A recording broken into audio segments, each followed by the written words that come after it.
चला आपण चालू आता मांडोगणला मासे आणायला. आपण कोणत्या मांडोगणला चाललोय?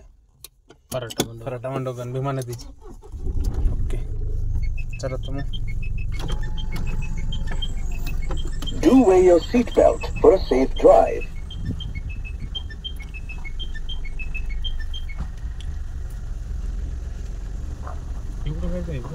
इकडून चल.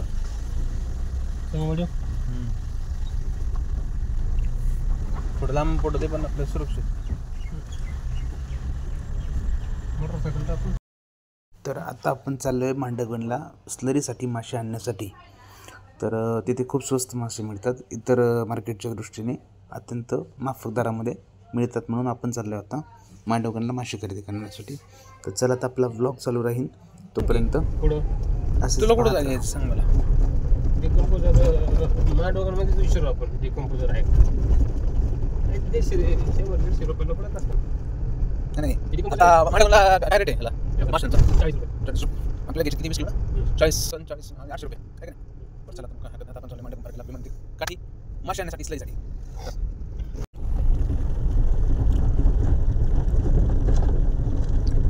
ओके हा कॉर्नर पीस तर नाही घेऊ, आता काळजीपूर्वक सावकाश गाडी घ्यावा लागते.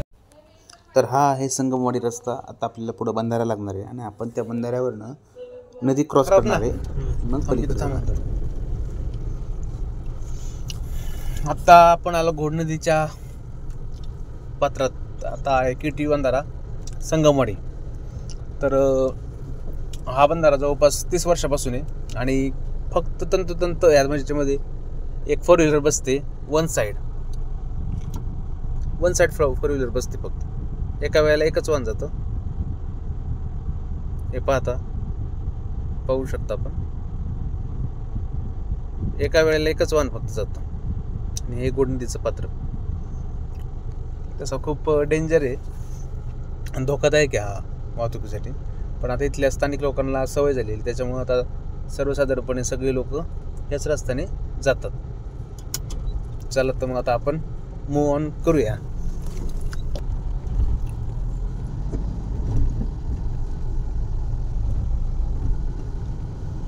अत्यंत शॉर्टेज असा पूल आहे आणि एका वेळेला एकच गाडी बसते. हा बंधारा खूप शॉर्ट असल्यामुळे इथून जाणं खूप धोकादायक आणि भीतीदायक आहे.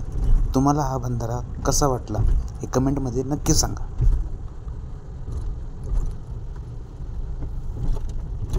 ह्या पुलावरून आपल्याला जबरदस्त थ्रिलचा अनुभव येतो म्हणून इथून खूप सावकाश आणि नजर तीक्ष्ण ठेवावं लागते.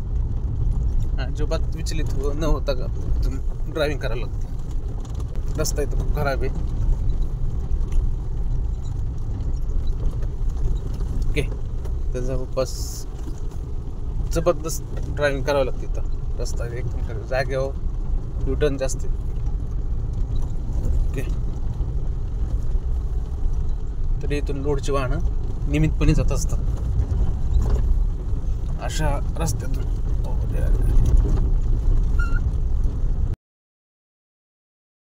ह्या रस्त्याला तर खूपच थ्रिल जाणवते. खूप कच्चा रस्ता आहे, जवळपास 1 किलोमीटरपर्यंत. अजून हा रस्ता खूप खराब आहे आणि आता इथून पुढे थोडासा चांगला जाणवतो. तर चला तर मग आता आपण डायरेक्ट मांडवगणमध्ये जाणार आहोत आणि आपण तुम्हाला एक वेगळ्या पद्धतीचा मासा पण दाखवणार आहेत. तर बरेच वेगवेगळ्या प्रकारचे मासे आहेत, कारण आपल्याला स्लरीसाठी आणायचा तो मासा छोटा चलापी.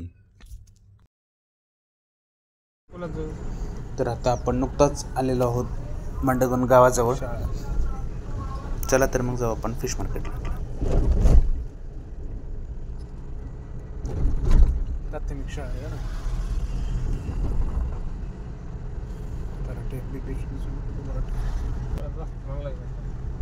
गणपतीचं गुलाल पाडलं. हे बांबूची झाड हो ना,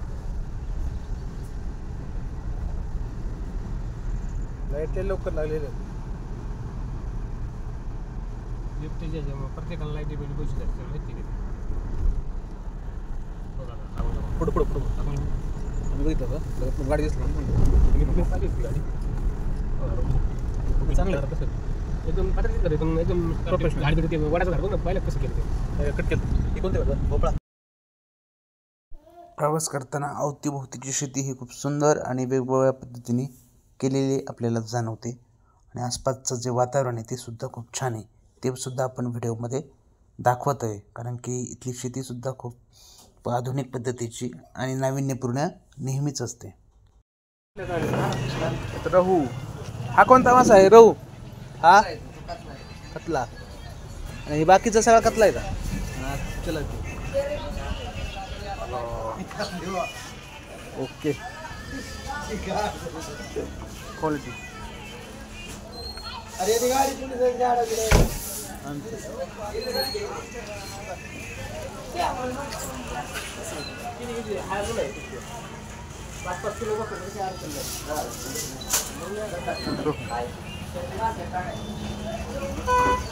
इंदापूरच्या मार्केटला गेलो. हा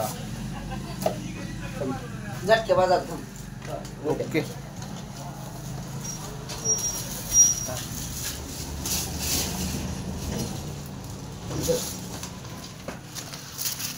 आपल्या किती घ्यायच्यात? 20 किलो. 20 पेक्षा जास्त नको ना. जाऊ थोडं पटा 1-2 मागं पुढं जातं तेच आहे. 1-2 किलो मागे पुढे झालं बरं आहे. काढलं टाकू.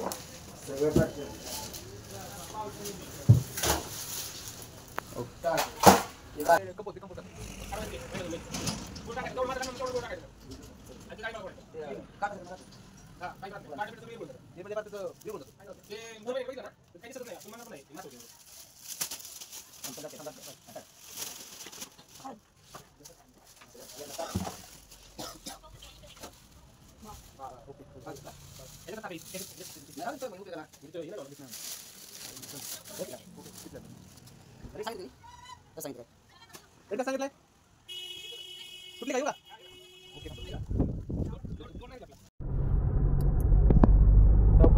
गाडी स्लिप मारेल. अचानक पाऊस वाढला, वाराचा वेग सुद्धा वाढलेला आहे. कसं काय आलं पाऊस? इकडे दाबा दिसतंय.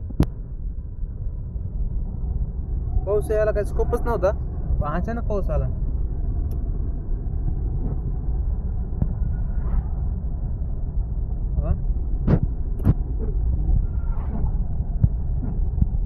पाऊस यायला काहीच नव्हतं.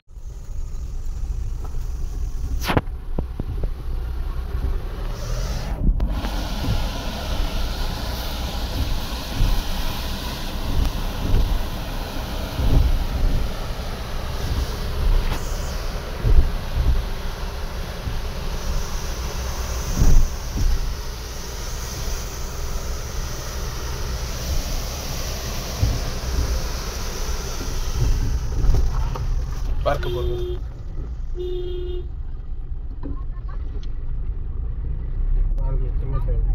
इंद्रधनुष्य.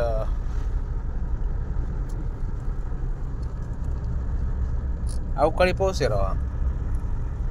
रस्ता चांगला आहे पण काही ठिकाणी खराब आहे.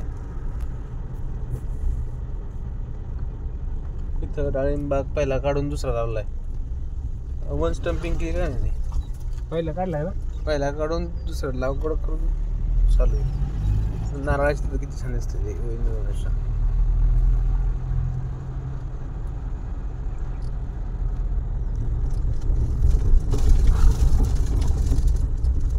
अशा ठिकाणी जे गोटे आहेत काय ना मशीनचे, गायांचे गोटे आहेत. 5-6 गायांचे तरी मशीनचे गोटे आहेत.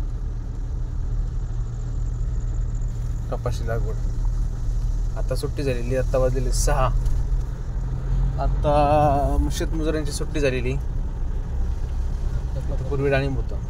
ओके कपाशीचा प्लॉट आहे.